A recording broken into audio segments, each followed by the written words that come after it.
আপনজন আমার পাশে কেউ ছিল না, তোমরা ছিলে আমার পাশে, আমার বন্ধুরা ছিল। দেখো, ছোটবেলা থেকেই এমন একটা জায়গাতে বড় হয়েছি যেখানে শেখানো হয়েছে আমি এমপির মেয়ে, আমাকে দাম্ভিক হতে হবে, আমাকে ক্ষমতার দাপট দেখাতে হবে, আমি সবার থেকে আলাদা। কিন্তু কখনো আমাকে এটা শেখানো হয়নি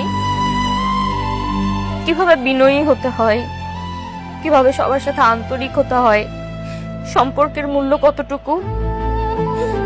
আজকে আমি একটা জিনিস খুব ভালোভাবে রিয়েলাইজ করছি, দাম্ভিকতার ক্ষমতার দাপট দেখিয়ে কিছুই জেতা যায় না, লিডারশিপও নেওয়া যায় না,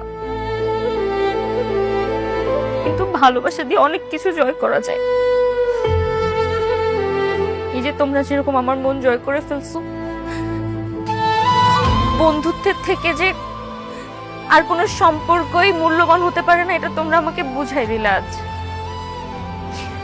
আমি তোমাদের বন্ধু হতে চাই, তোমরা কি আমাকে তোমাদের বন্ধু বানাবে? অনন্যা, আমি সরি, আমাকে তোমার বন্ধু বানাবা?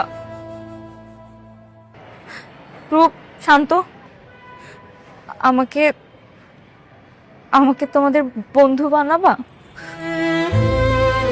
আমি আমি ক্যাপ্টেন অফ দ্য ভিক্টোরিয়া হতে চাই না, কিন্তু আমি চাই Miraz captain of the Victoria হবে, আর তোমরা সবাই ওকে ভোট দিবা। আর যদি ভোট না দাও তাহলে কিন্তু সবার কোনো খবর নেই।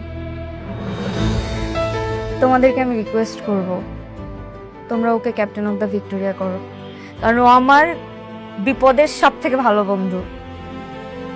তুমি আমাকে ভোট দিতে চাও, কিন্তু আমিও তোমাকে ভোট দিতে চাই।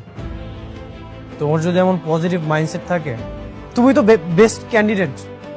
আরে আমার কথা তো কেউ শুনবেই না, তুমি এমপির মেয়ে, তোমার কথা সবাই শুনবে। তুমি আমাদের অধিকার নিয়ে কথা বলতে পারো, ভালো কাজ করতে পারবে। হ্যাঁ, ও কিন্তু ঠিক বলছে।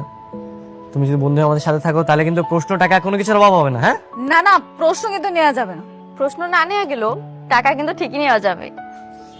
আরে সবাই মজা করছে। ওরা মজা করুক, আমার কোনো সমস্যা নেই, কিন্তু তুমি যেহেতু আমাকে ভোট দিতে চাও, দিও। আমার ভোটটা যে তোমার উপর যাবে এটা শিওর থাকো।